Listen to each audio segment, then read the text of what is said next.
بسم اللہ الرحمن الرحیم۔ زی اسلامک ٹی وی کے محترم ناظرین، السلام علیکم۔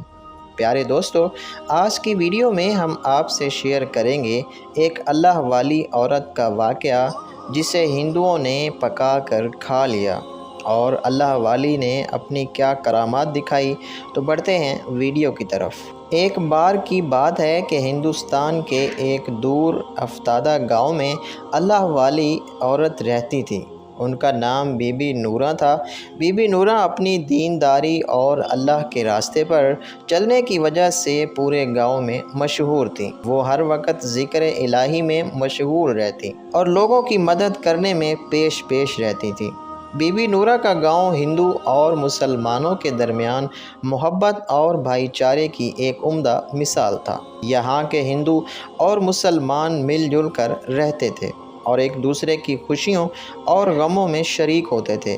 مگر ایک دن کچھ باہر کے شر پسند لوگ گاؤں میں آ گئے، جنہوں نے فرقہ وارانہ نفرت پھیلانی شروع کر دی۔ ان شر پسندوں نے ہندوؤں کے دل میں مسلمانوں کے خلاف زہر بھرنا شروع کر دیا۔ وہ بی بی نورہ کی دینداری اور ان کی محبت بھری شخصیت سے بھی خائف تھے۔ انہیں لگا کہ جب تک بی بی نورہ جیسی اللہ والی ولی اس گاؤں میں موجود ہیں، ان کے ناپاک ارادے کبھی پورے نہیں ہو سکیں گے۔ ایک رات ان شر پسندوں نے ہندوؤں کے دل میں مسلمانوں کے خلاف ایسی آگ بھڑکائی کہ وہ آپے سے باہر ہو گئے۔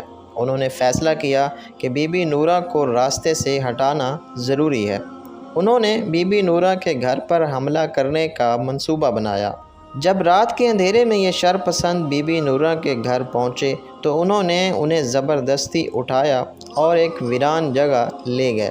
وہاں ان لوگوں نے بی بی نورہ کو زبردستی پکا کر کھا جانے کا فیصلہ کیا۔ ان کا مقصد یہ تھا کہ بی بی نورہ کے خاتمے کے بعد گاؤں میں نفرت کی آگ اور زیادہ بھڑک جائے گی۔ بی بی نورہ نے اللہ سے دعا کی اور کہا، اے پروردگار، اگر یہ تیرا فیصلہ ہے تو مجھے قبول ہے، مگر میری موت کے بعد بھی اس گاؤں میں امن و محبت برقرار رکھ۔ جیسے ہی ہندوؤں نے بی بی نورہ کو پکا کر کھانے کی کوشش کی، اللہ کی قدرت نے ایک عجیب و غریب کرشمہ دکھایا۔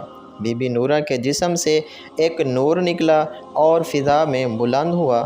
اس نور نے تمام شر پسندوں کو اندھا کر دیا اور وہ خوف زدہ ہو کر بھاگ گئے۔ بی بی نورہ کا نورانی جسم واپس ان کے گھر پہنچ گیا اور وہ اللہ کے حضور دعا گو ہو گئیں کہ ان کے گاؤں میں ہمیشہ امن اور محبت قائم رہے۔ اس واقعے کے بعد گاؤں کے ہندو اور مسلمان دوبارہ ایک دوسرے کے قریب آ گئے اور شر پسندوں کی سازش ناکام ہو گئی۔